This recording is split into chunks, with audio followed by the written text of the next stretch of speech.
already gone through the grind, and it was quite hectic for about four and a half years. Right. So right now I think I kind of prefer entrepreneurship just because the energy levels with which you start your days are very different. Your grasp over a business is very high because you're listening to your consumers every day. You're listening to people involved in the company a lot more. So your decisions are very much in tune with what is required. But as an angel investor, I enjoy angel investing mostly because of the exposure it gives me. It's not just my own passions, but somebody else's passions that you can be involved in. But the disadvantages, of course, are when entrepreneurs come and ask you difficult questions, you don't know whether to answer them based on your experience, or should you ask them more questions to kind of gauge what exactly is the problem that they're going through. And sometimes because you're saying it, if they do it, it's not the right thing. Right? So I try to not say what to do, but only keep questioning them on what's happening, what's not. So it's a little more complicated in terms of dealing with the business, but I like entrepreneurship a little more. So as an angel investor, you play the role of a counselor more, where you don't give advice, but you get them to arrive at an answer. Yeah, I try to. Different entrepreneurs have different ways of doing it.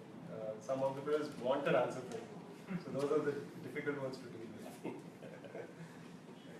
Avinash, you've invested in a ton of companies, and you founded two very different kinds of startups, not in the current definition of a startup. They were built on revenues, they were built on customer believing in your idea, pretty much growing from the customer revenue. Is that a very different mindset from what you're currently funding? Well, first of all, I think very simply, what he did was a B2C startup, fine, and what I did, starting from 1999, was a B2B startup. So both of them were B2B startups. And I think the dynamics between a B2C and B2B are extremely different. So I've been an angel investor. I think for me, investing has been always starts off with my gut feeling, what I like, and then when you get a little bit more involved, then I try to find out myself the fact that I do not know about the consumer part of it. So I've never been a consumer guy. It's always been a B2B role, because in the US I was with telecom companies. All of my customers were big telcos and things like that, and same thing in Europe as well. And when I came here, I was dealing with I was the biggest customer for Infosys, TCS, Wipro, Sasken. Right. So it was always the B2B part, which I understand extremely well. And as part of Thalons and New IT, we were dealing with the CXOs of Fortune 5, Fortune 100, Global 2000 companies. So that way I kind of understand the business part across the industry segments and not just technology extremely well. So for me, that's a strength really in that sense. So do you naturally lean towards B2B startups? Yeah, so exactly. So in fact, one of the things that I discovered, I didn't think so I had this distinction very clearly, is for example, recently about the beginning of this year, I said yes to kind of leading the deal for Blue Book, which is again predominantly a B2C. What excited me was the fact that they were collecting a lot of data from consumers who would go to restaurants and pubs and things like that. And I said, this is great data. I mean, you can, really speaking, someone wants to open up a new restaurant, they can come to you and say, hey, you know what? Which is a target market. For me, the target market is someone who loves Italian with this kind of income group and this kind of age group, and immediately market. I said, this is great. So I think that's what excited me about it. But that was only one part of the business. And then I figured that consumer is not something that I understand, so I got Rajiv Mehta, who was the MD for Puma, and so he understands the consumer part of the business. So I got him involved to look at that deal, and we finally closed. We also had the deal profiled in Invest Venture. It was there in IN and Invest Venture combined. And that particular deal made me realize one, is I'm not going to lead a consumer deal. So I think that is With the B2B, I lean towards that because I really understand the industry extremely well. So if someone says that, well, why don't you invest in a B2B company? To me, it's not a mystery really. The worst that will happen to that B2B investment of mine is I'll probably at worst double the investment, at worst. And at best it could go, it probably won't go 1,000 times by the way, as a B2C, but it'll probably go maybe 100 times or 10 times. The reason I say it's not a mystery is, having known the business, you can pretty much know that this is how we could actually take this B2B to scale up eventually. And so when you sit down with the client, you exactly know where the client, what part the client is playing. And it's been, for the last 1 year, I've been out of Accenture for a year, and I've been spending a lot of time with startups in the Valley, in UK, India as well, on B2B. And it's so amazing to really see how things unravel. So you basically, for example, I'll give you an example of a security startup that came to me in April of this year in the Valley. And they said they do passwordless authentication. And I said, great, but at the same time, I don't know what they have is really state of the art. Have other companies done it or not done it? Right. Whether it's good or bad, I have no idea. But one of my investments is a company called Intrada, right, which is a security company. And I said, hey, you know what? Sid knows this business, and so let me connect you to Sid. And this person says, no, just hold on. I don't know. He's also in the security business. If I really discuss with him, he may actually take my idea and do it himself. So that was a little bit of a kind of a, something that I did not like. Fine. So I said, fine. I did not do anything. He said, what happened? I said, no, looks like you're not ready yet to work on startup. I said, can we meet up with Sid? Oh yeah, let's meet up with Sid. So I think they understood that, nothing is going to move before that. We met, this is a meeting happening, and I'm just quiet. And I'm seeing, Sid basically saying this is interesting. I said, but it looks like there's no IP over here. He said, yeah, there's no IP. I said, why? He says, well, the product, what they have is ready. I can really take that product to my customers right now and add value, fine. And that's the reason I'm, speed to the market right now, in spite of you. And moreover, this product is ready, so my customers will be there. Right. And now you're telling me that you have another person in Alabama who will take it to healthcare clients. I said, yeah. So, looks like we'll have 10 customers very quickly.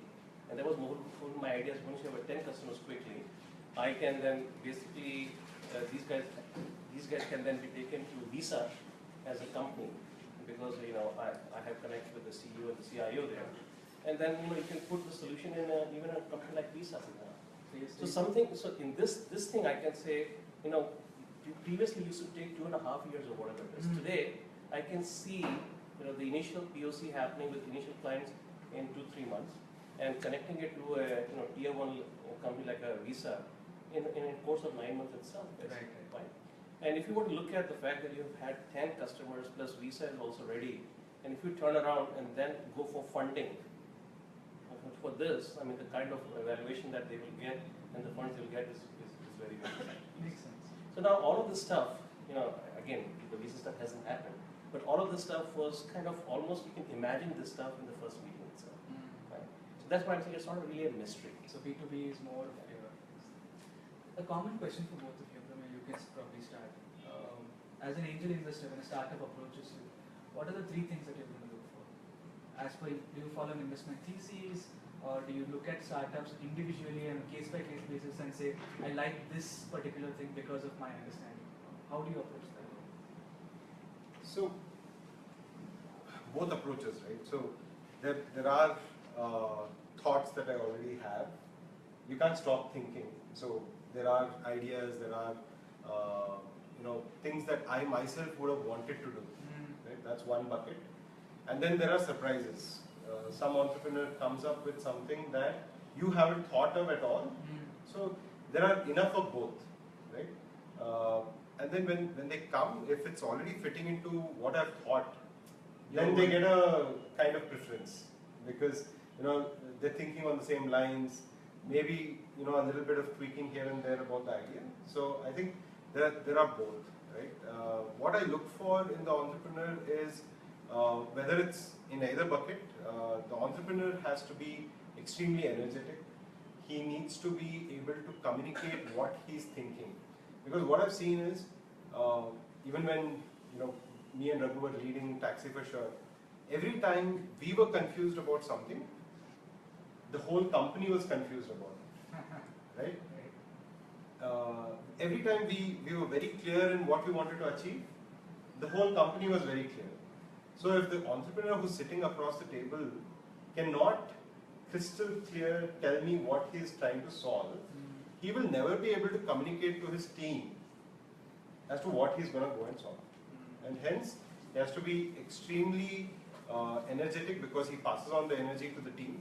He has to be extremely clear about what he's trying to do. If he can then, if that clarity of thinking is coming from a very big thought of how this is going to change a particular way a consumer is doing something, or it's going to add value to a consumer in this way, I think the bigger the idea, the clearer the entrepreneur is, I would tend towards funding those guys. So that is one. Second, the market in itself should be big, right? You can't go and solve something vital for a small set of consumers. At least I prefer people who solve things at mass, as mass as possible. So the market needs to be big. Of course, the idea, whatever we've seen, each idea goes through a transformation. So I think the team needs to be nimble, and they should be able to accept when things are going right and when things are going wrong. Some ways to figure that out is if you give them a negative feedback on some part of the business, will they accept it or not? Will they say, no, this is not right, what you're saying? So if they're very defensive about it, that means they're not going to accept consumer feedback either. Right. They're going to keep going till either they run out of money or they fail, right? But the intelligent entrepreneurs are the ones who kind of avoid any friction that happens and guide themselves and the company to success. So these are some of the things that I keep in mind. Makes sense. So you look at both companies that fit into your worldview and those that are interesting. Of course. But ones that comes in energetic, ambitious, large vision, and then nimble. Clarity of thinking, nimble, going after the right market. Makes sense. How about you, Avinash? What do you look for, the top 3-4 things when It's interesting to listen to you, even though coming in from more from the B2C. But right from your first comment about whether you enjoy more the entrepreneurship or being an angel, I think relates the same things as well. I think for me, one of the things is that entrepreneurship is something that you cannot tell someone. Like for example, I can't even tell my kids that you should become an entrepreneur, you should do this.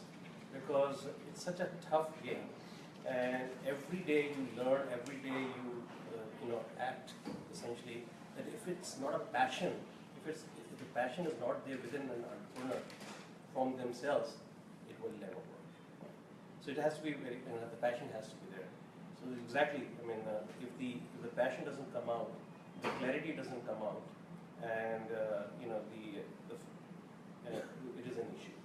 Number two, I think it's a very, very hard journey. People of my age obviously cannot take the ups and downs every day. Right? Young people can obviously take it, but really speaking, that is very, very inefficient. Very inefficient. What I mean by that is, you cannot everything cannot put you down. You have to really be passionate about it, and you have to really say, this is going to be a long journey. This is going to be tough, but hey, I will do it. So what happens? Whatever hit you get, it doesn't get you much up and down finances. I think that's extremely important. For me, you talked about 2 buckets, whether this is something that you wanted to do or something which is exciting.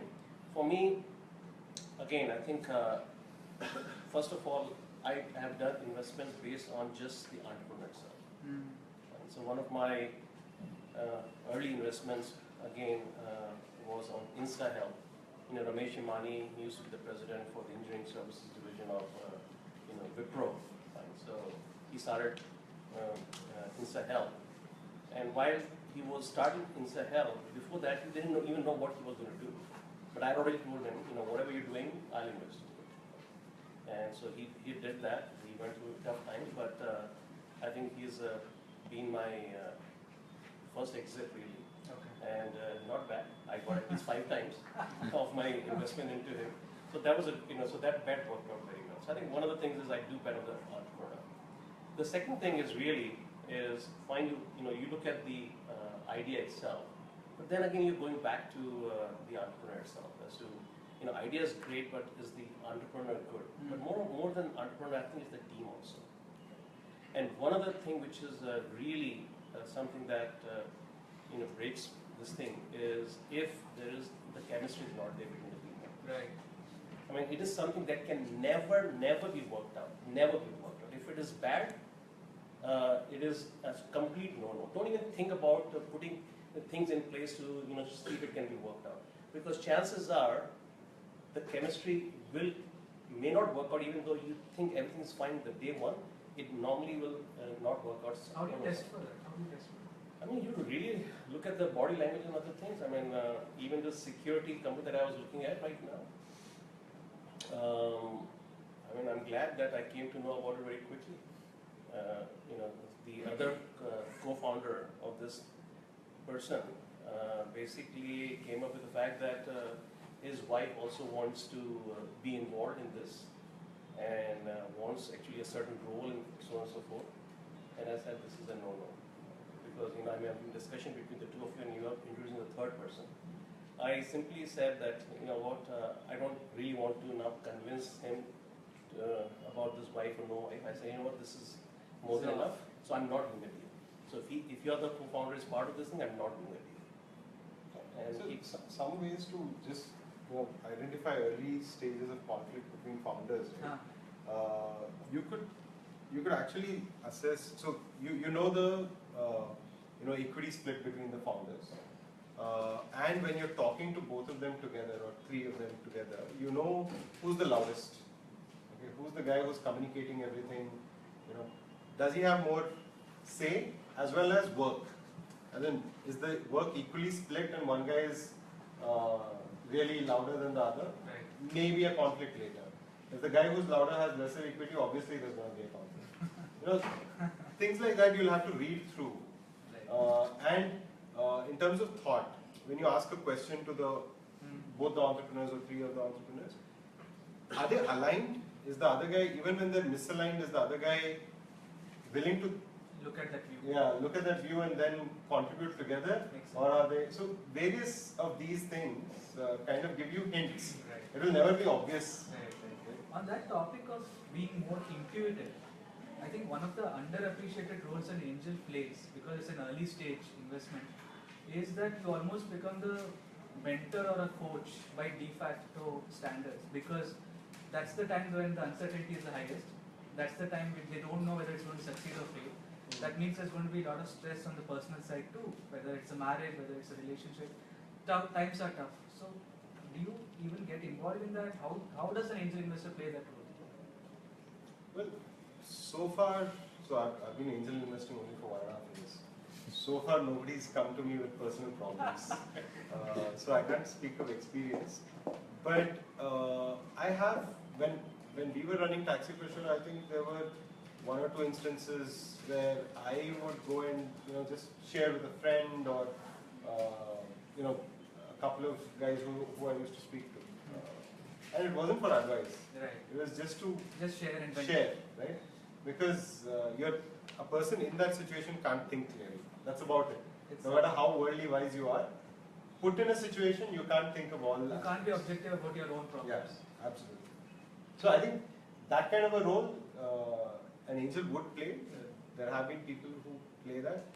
But also the other side of it is, if any entrepreneur comes and tells me a problem and if it's too serious, if I see through it, as an investor, I would already know whether that company will do well or not, right? So I think entrepreneurs will avoid telling angels as much as possible, unless you built a really long rapport. It's almost how much time you spent with them, right? Unless the company kind of goes beyond, like let's say they've raised Series C, Series D, and then they have a relationship with you, I think they'll come and tell you. But at this stage where you're supposed to be introducing them to the next level of investors, and I think probably be cautious about sharing. Be cautious. That's my take on it. No, I think people haven't really come, but because I've heard from some of the senior angel investors that people, when they're very closely involved, these are not the angel investors who invest in 30, 40 companies, but they pick 5, 10, they work with them for a longer time. I've heard them say that I've seen this, and we end up. Well, if you ask me whether I would have told my angel investor no, any problem. No, I haven't seen that. But the only thing is that one of the founders of this company, in the US, wants to kind of buy a home. I said, this is probably not the right time for you to take a mortgage and take commitments, because you never know what you go through ups and downs, and this is going to be probably more stressful to you. That would be my advice. So, what is your motivation to be an angel investor? Both of you are at different stages, so I'm guessing the answers are different. But what do you want to achieve out of this? I think for me, when I joined Accenture, in the first year itself, I started connecting with startups, and then the global customers would come in and they would want some innovative solutions. So created that what I eventually called as open innovation platform, and that became a pretty critical part of Accenture's digital strategy, and I helped implement that in UK and US also. So for me, I think just being being an entrepreneur is just very exciting. So for example, even when I'm looking at recommending any career advice to my children, it is definitely, number one is you do your degrees, and you should do a job in a larger company to begin with, because there is value to know the systems in a larger company. Maybe do a job for 2-3 years, that's okay, and then be an entrepreneur. So to me, entrepreneurship is just very exciting in my view. And even in Accenture, when I did the 5 years, I was brought into Accenture. They bought most of the launch anyway. So, and since they brought me in, I basically said, this is what you want to achieve, this is what I will achieve. And it gave me a lot of power. So I would actually say that I was an entrepreneur in Accenture, because we added 100,000 people in 5 years when I was there. We that was global business. Even for the domestic stuff, we increased the business 5 times in 5 years. So that to me was very, very exciting. So I think for me, it's just the entrepreneurship. So you want to be involved in it. Yeah, so again, going back to the first question you asked him, do you enjoy entrepreneurship or angel? Definitely entrepreneurship. Right? So my thing right now is I would rather spend, invest in less companies, but wherever I invest, my thing is that as an angel, I really don't recommend any of my investments to really have people who are simple mentors giving counsel. If your mentors cannot really be rainmakers for you, and when you say rainmaker, they don't have to close a sale, but they probably have to recommend you to someone which would eventually lead to closing a sale. That's what I mean. If you're not a rainmaker, I don't recommend going to those ranges. So for me, going forward, it's only deals that I'll get involved through me or through my network. We have to be the rainmaker. What about you, Pramay? What drives your angel investing career? So for me, it's the ecosystem has given me a lot more than I asked for. This angel investing is one way of me giving back to a set of entrepreneurs who are facing the same challenges as what me and Raghu had faced when we started. Right? The right entrepreneurs need the right kind of support, is what I believe in. And second is it's the best way to keep in touch with the latest that's happening in the industry. So I think these are the two big motives that I have. Right. Okay, one last question before we get into the pitches. The Let's Ignite theme for this year is exits. We're trying to figure out how, as an ecosystem enabler, we can look at all forms of exit, whether it's IPO, whether it's acquisition, whether it is acqui-hire, whether it is a customer connect with such a large customer that you end up making them a partner or a marquee customer. That takes you to the next level. All of these are forms of exits over here. So you've been around for some time, you've seen the whole cycle. So if both of you had to give two recommendations or two wishes, if you had a magic wand, what would you wish that things were there in India currently, or you would guide the investors to say that think of these things for an exit? What would they be? In the next 5 years, in the next 7 years, things should get there. Because lots of people are putting money in the last 2-3 years. There's been a hype cycle, but not many of them have thought about an exit as to how it will come, especially in a country like India where IPOs are not offered. So if you had to advise startups, what would it be? How do you prepare yourself for an exit? I mean, for me, I think this is a big disappointment in India right now, is the exit. And it's not as if exit is just going to magically happen. The big thing, at least from a B2B perspective, is the startup ecosystem for B2B is really not there. The very fact that most people in the B2B startups in India don't really like to kind of talk to other startups in the related field because they believe that person will actually take that idea and implement it themselves. Okay. And it is not a wrong thinking. Chances are that person will do it also. Okay? And so there is a big amount of mistrust between startups. You cannot do a B2B startup and scale it without working together. One startup cannot do it. And so if you can't scale it, where will the exit come from? I mean, you can't make things happen, essentially. So at least from a B2B startup, I think we're in a very, very nascent stage. I think everyone has to realize one thing is that they have to stitch 3 or 5 startups together to achieve the eventual scale. And the concept of POC really is a great concept as part of a bigger plan. But making POC as the plan is a very bad move. But with all of these SaaS startups coming in, do you think there's a different angle to B2B that's coming in now? Or that's a whole different ballgame you're saying? Because the way it is sold, the way you make revenues, the way you track growth are all very different from a traditional B2B startup. So do you think these rules apply there too, or they can be standalone successes? No, I don't think they can be standalone successes. Because, what is SaaS? They are probably for a certain industry. So if you are going to be a generic SaaS platform, I think you are just, it is very, very difficult for you to scale it up.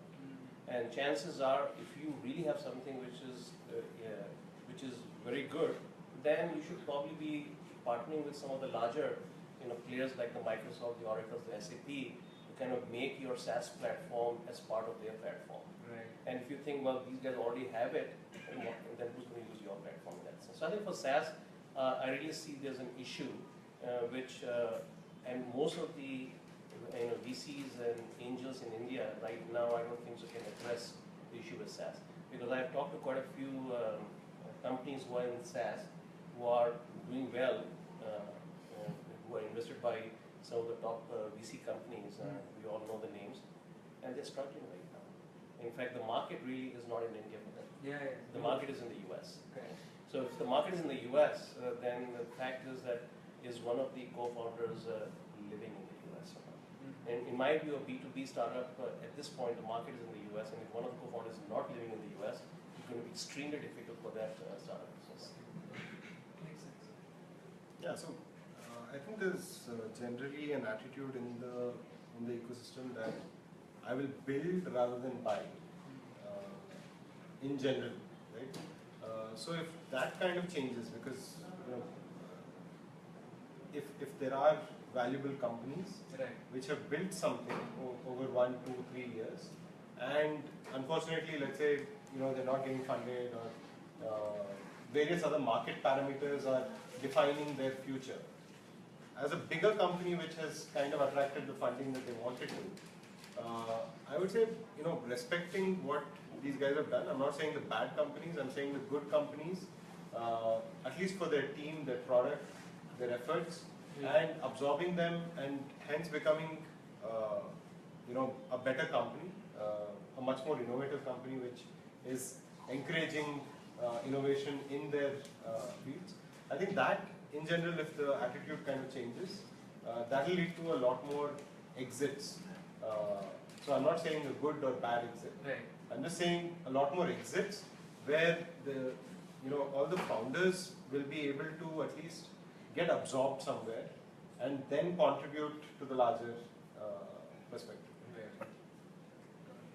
So I'm guessing that also will go through the traditional S curve. There's going to be exits of all kinds. Then you see more mature exits which will actually return money. Correct, yeah. But I think we're done with questions. Both Avinash and Pranay are here for some more time. Post the pictures, you can probably interact with them, share your thoughts, discuss with them. Please give them a big hand. Thank you.